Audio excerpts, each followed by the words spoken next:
welcome again to part 2 of my videos. So this video is targeting those newbies and is the basic terms used in forex trading. So let's go. So forex is its own language, that is special terminology. If you don't want to be embarrassed in front of other traders, getting used to trading can be challenging enough when being introduced to new platforms such as MT4, MT5, and so on. So basically, these terms, you'll be using them to communicate with other traders and forums, communities, even just talking to your friend who's another trader. You'll be using this language, these terminologies, so they can be very useful. So let's start with currency pair. There are 100 organized currencies in circulation being used in 195 countries. As traders, we can speculate on performance of a certain currency by using a range of analysis and research to determine how that currency will perform in the marketplace. How we trade this currency is based on one currency's performance against another, which is forex trading. When selecting a currency trade, you will notice that these currencies come in pairs. As you can see, Euro USD as a case study, let's use that. If you were to buy Euro against USD, you'll be betting that the Euro is going to perform more strongly than the US dollar. So pairs are organized into three core groups, which are major pairs. They are they are common. These are common pairs of which contain USD as base currency or counter currency, and one of the following: Euro, CAD, GBP, CHF, JPY, OD, NZD. So it can be Euro USD, EuroCAD, GBP USD, USDGF, USDJPY, AUD or NZD. Those are the major pairs. I'm sorry it's raining, but I still have to record this. So the cross pairs, there are two major currencies which do not contain the US dollar as base or counter currencies. These are deemed more volatile than major pairs, which are GBP old, EuroCAD, and NZD card. So yeah, these ones are more volatile than the major pairs. And then there are the exotics. These are quite literally exotic currencies, less well known currencies which can be extremely volatile in the market. These include the South African rand and the Hungarian forint and the Polish zloty. I can pronounce that correctly. So these are the two. I only know the South African rand and there's this other one, the Mexican peso. I've only traded the South African rand and the Mexican peso, and they're extremely volatile. In my own experience, they were really volatile. So let's go to term number 2, exchange rate. It is the rate at which you change one currency for another. The exchange rate shows you how much of the quote currency you need if you want to buy 1 unit of the base currency. For example, Euro USD equals, let's say the quote is 1.3115. This means that 1 euro, which is the base currency, is equal to 1.3115 US dollars, the quote currency. Now take a quick peek at how the euro is doing against the Japanese yen. For 1 euro, I can get 106.53 Japanese yen. That is Euro JPY 106.53. Maybe I'll wait until the euro gets stronger before I exchange it and then fly to Tokyo again. So now on the next term, which is quote, it is the market price that always consists of two figures. The first figure is the bid, which is the selling price, and the second is the ask, which is the buying price. For example, that one slash that one. That's what a quote looks like. So next, which is ask price, is we've read back in quotes. It was mentioned. So ask price, also known as the offer price. The ask price is the price visible on the right hand side of quote, and this is the price at which you can buy the base currency. For example, if the quote on Euro USD currency is 1.1965/67, it means that you can buy €1 for 1.1967 US dollars, which is the one on the right hand side. So the bid price, it is the price at which you can sell a currency pair. For example, if USD is quoted at 1.4568/1.4570, the first figure is the bid price at which you can sell the currency pair. Bid is always lower than ask, and the difference between the two is called spread. The difference between the bid and ask price is called the spread. So the spread, this is the difference in pips between the bid and ask price. The spread represents the brokerage service cost and replaces transaction fees. These are fixed spread. There are fixed spreads and variable spreads. Fixed spreads maintain the same number of pips between ask and bid price and are not affected by market changes. Variable spreads fluctuate, increase or decrease according to the liquidity of the market. So certain brokers use fixed spreads and others use variable spreads depending on which broker you use.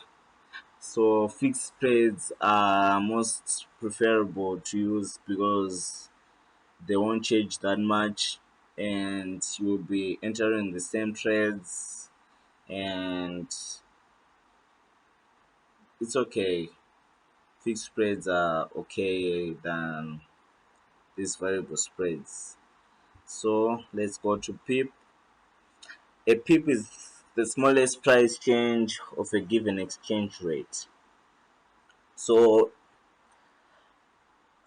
here's an example. If a currency pair Euro USD moves from 1.2 1.2550 to 1.2551, that's a 1 pip movement. Or a move from 1.2550 to 1.2555, that's a 5 pip movement. So from 1.2550 to 1.2557, that would be 7 pip movement. As you see, the pip is the last decimal point, which is right here, which is the 0, and right here, which is the 5, and there, which is the 1. All currency pairs have 4 decimal points, except the yen, which is the odd one out. Pairs that includes the yen only have 2 decimal points. For example, USD/JPY, which is quoted, is 86.51, and that would be 2 decimal points right there. So the yen is the odd one out. So pip value. Now let's reflect on what you have learned about pips. To benefit from pips, you see a significant increase or decrease in profit. You need to trade large amounts. Suppose on your account currency is USD, you need to choose one standard lot of USD/JPY. How much is 1 pip per 1,000 per 100,000 on USD/JPY currency? The value shows how much one pip is worth. The pip value changes in parallel with market movements. So it is good to keep an eye on the currency pairs you are trading and how the market changes. So the calculation formula is as follows: amount times 1 pip equals 100,000. So for example, this one, 100,000 times 0.01 JPY, 0.01 yen is equals to 1,000 yen. So if USD JPY equals 130.46, then the yen, 1,000 yen equals 1,000 divided by 130.46, which is equal to 7 USD. Therefore, the value of 1 pip in USD JPY is equal to 1 pip with 1 pip, comma, with proper decimal placement times amount over exchange rate. So as you can see here, the value of 1 pip on USD JPY will be 7.7 USDs if you are trading using one standard lot. So margin, let's go to margin. Margin, it is the initial capital that a trader needs to put in order to open a position. Margin also gives a trader the opportunity to open a larger position size. When trading with margin, the trader only needs to put forward a percentage of the full value of a position in order to place a trade. Margin opens the door to leverage trading, but also be wary. A margin magnifies both profits as well as losses. So, as you can see, you can also benefit from that. Leverage trading, you can benefit, you can gain a large amount of profit, but as well you can lose a large amount of loss. You can have a large amount of loss. So let's go to leverage. So through leverage, the forex broker lends you money so you can trade bigger lots. Leverage depends on broker and its flexibility. At the same time, leverage varies. It can be 100 to 1, 200 to 1, or even 500 to 1. So remember that with leverage, you can use 1,000 to trade 100,000.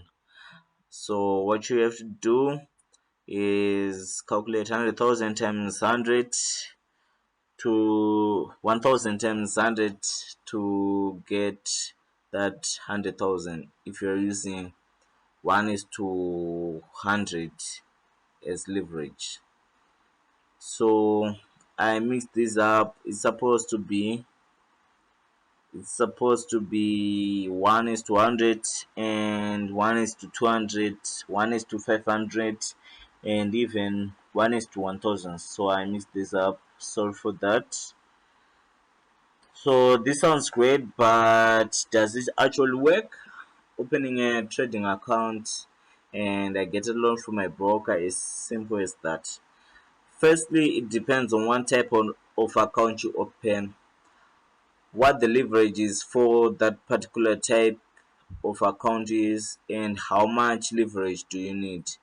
And sometimes don't be greedy and also don't be shy, just because sometimes if you're really greedy you can use 1 is to 3,000 as leverage, and if you're really shy you can use 1 is to 50 or 1 is to 25 for leverage. So leverage can be used to maximize gains but also losses if you're too greedy. So secondly, your broker will need an initial margin on your account, that is minimum deposit. So how does it work leverage? If you open a trading account that is a leverage of 1 is to 100 and you want to trade a position worth 500,000, but you only have 5,000 in your account. You don't have to worry, your broker will lend you the remaining 495,000 and set the aside the 5,000 as good faith deposit. The profits that you make by trading will be added to your account balance, or if there are losses, they will be deducted from that balance. And leverage increases your buying power and can multiply both your gains and losses. Also choose a broker that offers no negative balance protection. So if your losses will ever exceed your capital, this means that if your losses reach 5,000 US dollars, your position will be closed automatically so that you not end up owing money to your broker. So some other times some brokers will close your your loss. If it reaches somewhere around 4,000, it will close automatically. Others will reach negative balance, which is bad.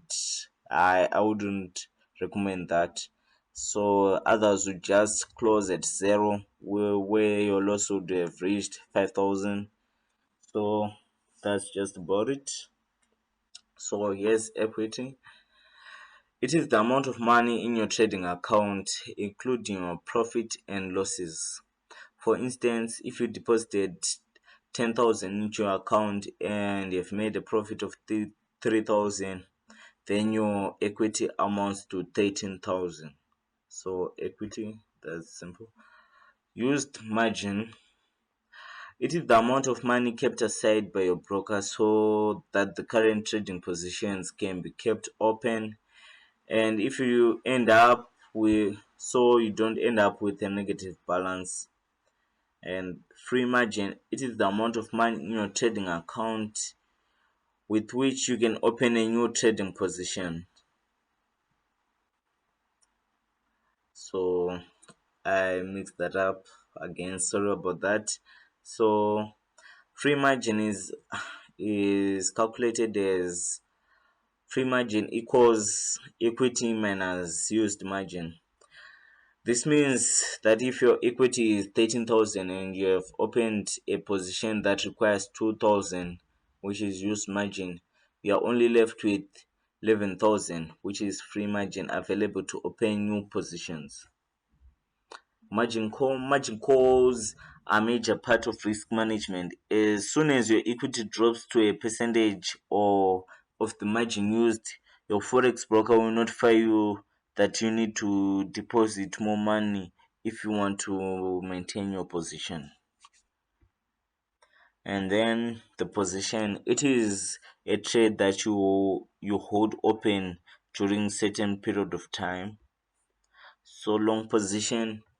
When you enter a long position, you buy a base currency. Supposing that you choose Euro USD pair, you expect the Euro to strengthen as compared to the USD. So you buy Euro and profit from its increase in value.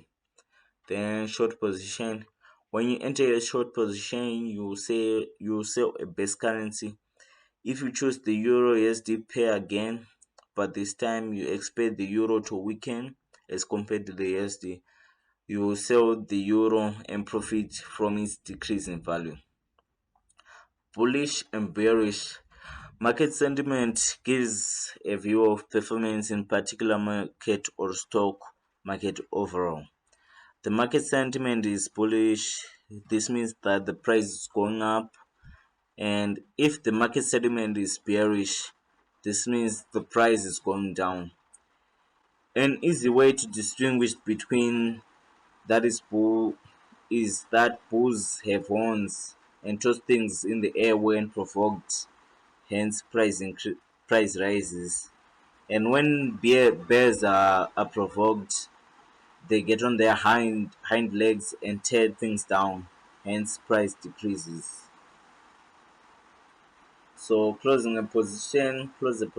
If you enter a long buy position and the best currency rate has gone up, you want to get your profit, so you just close the position.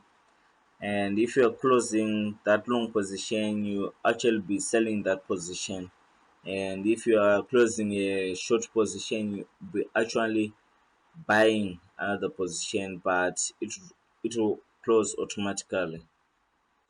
Order types: market order or entry order. It is an order to buy or sell currency instantly at the current price. So this is the instant order.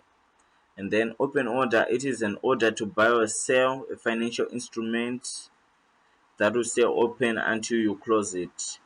If you have a broker, or if you have your broker close it for you via telephone trading, and we don't do that these days. And limit order, it is an order placed away from the current price. Assume that Euro USD is traded at 1.34. You would want to go short, place a short order on this current pair. You If the price reaches 1.35, so you need to place an order for the price at 1.35. This order is called a limit order. So your order is placed when the price reaches the limit of 1.35. A buy limit order also is always set below the current price, whereas the sell limit order is always placed above the current price. So stop entry order, it is an order that gives you that that you give to buy above the current price, or order to sell below the current price when you think the price will continue in the same direction. It is the opposite of a limit order. So let's assume the Euro USD is trading at 1.34 and you would want to go long, that is price place a buy order on this current pair. If it reaches 1.35, you would you place an order to buy at 1.35. This order is called a stop entry order. So let's go to the other one, order types. So take profit order, it is an order that closes your trade as soon as it reaches a certain level of profit. And then the stop loss order, it is an order to close your trade as soon as it reaches a certain level of loss. This strategy, you can minimize your loss and avoid losing all your capital. So you can, with this, you can also use the take profit order to if it's in negative. Let's say if it's in negative, you can use the take profit order to close at a certain negative price, and the stop loss order, if you are in profit, you can use it to protect your profits again. So that's just that. So you can make a stop loss order with automated trading softwares. It's a great thing because even if you're on a holiday, when you don't want to watch the market and currency rate changes, the software does it for you. So execution, it is the process, sorry about that. Execution is the process of completing an order. When you place an order, it will be sent to your broker who decides whether to fill it, reject it, or requote it. Once your order is filled, you will receive a confirmation from your broker. So these are the basic forex terms which I had for you. So don't forget to subscribe and like. I've put so much work into this. I hope you would benefit from this video one way or the other. So that's it. Thank you for watching.